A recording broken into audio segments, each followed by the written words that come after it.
Fire in Nordstrom IVanka row. Mr. Trump tweeted that IVanka has been treated so unfairly by clothing retailer Nordstrom. A Democratic senator called the post inappropriate and an ex-White House ethics czar dubbed it outrageous. Earlier this month Nordstrom became the fifth retailer to drop the IVanka Trump clothing line, citing lack of sales. The move comes amid a boycott of all Trump products, which activists have dubbed #GrabYourWallet, in reference to a 2005 comment Mr. Trump made about women's bodies. A spokesman for Pennsylvania Senator Bob Casey said the senator feels it is unethical and inappropriate for the president to lash out at a private company for refusing to enrich his family. Norm Eisen, who served as ethics czar under President Barack Obama, called the move outrageous and advised Nordstrom to sue Mr. Trump under the Californian unfair competition law. This is different, Anthony Zerker, BBC News Washington. In 1950 President Harry Truman penned an angry letter to Washington Post music critic Paul Hume, who had panned a singing performance by the president's daughter, Margaret. 66 years later, another president has come to the defense of his offspring. For Truman, the incident led to widespread ridicule.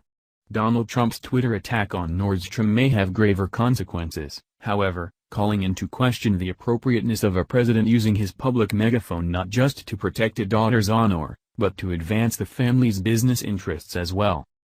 Mr. Trump has slammed companies before, but that at least has been in the name of advancing U.S. economic interests. This is different.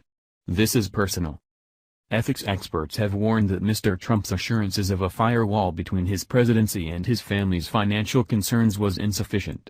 Now the president has provided a new, key piece of supporting evidence that could very well be cited in lawsuits trying to force Mr. Trump to fully divest from his business empire.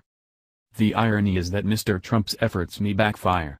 Would any retailer want a partnership with IVanka Trump knowing they risk the ire of the president and his supporters if things go sour? The White House has played down the row. Press spokesman Sean Spicer said that Nordstrom's decision was political, and the president was simply reacting to an attack on his daughter. This is a direct attack on his policies and her name, and so there's clearly an attempt for the president to stand up for her being maligned because they have a problem with his policies, Mr. Spicer said during the daily press briefing. In announcing their decision 6 days ago, Nordstrom said the decision was based on the brand's performance, which is what the firm repeated on Wednesday.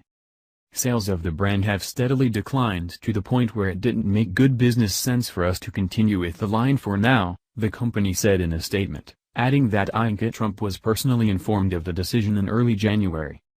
The tweet, which was sent by Mr. Trump's @RealDonaldTrump account, was then retweeted by the official @POTUS account. Shares in the retailer fell 0.7%, before rallying slightly by midday. Earlier this week, First Lady Melania Trump came under fire after she refiled a lawsuit against the Daily Mail over false allegations that she once worked as an escort.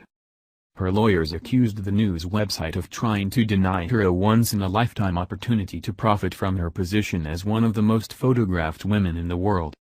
Critics accused the First Lady of improperly seeking to profit financially from her White House position. Mrs. Trump is seeking damages of $150 million, £120 million.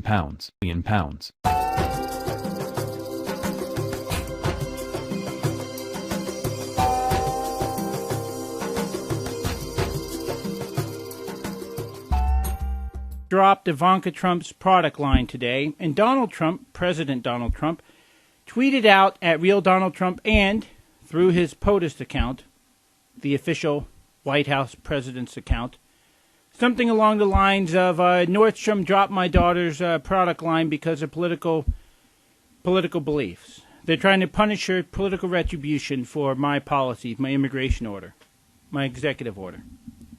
And like always, the media is hyperventilating. Now, a few things about this. I love it when I hear people on TV talk about POTUS, @POTUS, @POTUS, President of the United States, that Twitter account. How it's a taxpayer-funded Twitter account. I mean, they're saying it on CNN and MSNBC. Well, he's tweeting from a taxpayer-funded Twitter account. Oh, my God, that's so horrible. Wait a minute. Taxpayer-funded Twitter account? Hello? Twitter is free. It's free. Boy, I don't want our money wasted on that Twitter account for him to attack corporations. Oh, my God, how much money did that cost us? Oh, that's right, nothing. That's number one. Number two, it's not his business, right? This is not him tweeting out about his own business. Now, the media is trying to make it appear that way. He's not separating himself from his business interests. No, he's not. But that's not what this is about. This is about Ivanka business interests. Ivanka's business interests. We have two people here. Donald Trump, and he has some business interests, and Ivanka Trump, his daughter. You know, the one that he says has nice tits? And she has business interests. They are separate. Separate. Two people, two businesses, two products line. And he's tweeting, Donald Trump, about Ivanka, her business. So there's no business interests connecting his comments to his finances. It's his daughter's finances. And this is not unprecedented. It's not unprecedented. Harry Truman, his daughter, whose name I can't recall at the moment, but his daughter was interested in theater, and she was an actress. And there was a editor. You can go look it up on any of the websites out there. The history is about it, is out there on it. One of the critics, an editor for a newspaper, essentially wrote an editorial about how she sucked at theater. And Truman came out to say he wished he could punch the guy right in the nose. Now, he was the president at the time. He was speaking, while in office, about the business interests of his daughter. Oh, my God, that's so objectionable. But the media has to understand. When you're running for office or you're in office, you don't divest yourself of your family, of your daughter, of your son, of your wife, of your kids, of your grandkids. You still have interests. I didn't hear the media criticizing Barack Obama for attacking oil companies and banks and investors and people who manage 401k programs. And, the list goes on and on and on.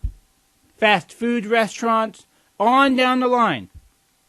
Not because of his own business interests, or not because of the business interests of his daughters, but because of his own personal beliefs. Not out of some belief that his daughters were being punished for his actions. No. No. Not out of the love a father has for his daughters or his son, in making sure they have a fair chance at life. No. None of that. Barack Obama attacked those businesses because he just didn't like them. That, to me, is much more of a threat than a father in the White House sticking up for his daughter. And is she being punished politically?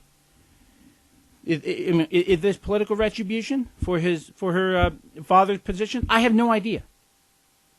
Frankly, that doesn't matter to me. Now, if Donald Trump tweeted about his own business interests, then we would have a problem. And we're going to have a problem anyway, because the guy won't divest himself of his business interests. This is going to continue to be a problem. But not this time. This time, it's about, focused again, Ivanka's business interests, not Donald Trump's business interests. And when you're the father of a daughter, you have an interest in sticking up for them.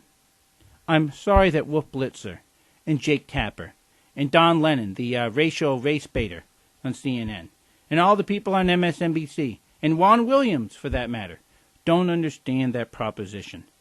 God, wouldn't you hate to be one of their kids? Jim Lockwood. If you like what you saw, ladies and gentlemen, hit the subscribe button so you can get updates whenever we post videos, which we do multiple times a day. And this is the Jim Lockwood Show, where the blind continues to fight the blind. CENTCOM, and in that he talked a lot about radical Islamic terror, and then made a pretty false claim that the media doesn't cover terrorist attacks because we have our reasons. Can we assert once and for all that the media covers terror attacks? The media doesn't hide the news. The media is not out to discredit Donald Trump for things that are happening that we just don't want the public to see? You're exactly right. I was watching the president's speech on television and thinking, what on earth is he talking about? Of course we cover terrorist attacks. It's sort of one of the biggest news stories every time it happens around the world. So, I don't know where he gets his information. In his speech, we should note he did not mention any examples. There was no evidence that the media is somehow ignoring terrorist attacks in an effort to collude with ISIS or whatever he's imagining. We do cover terrorist attacks.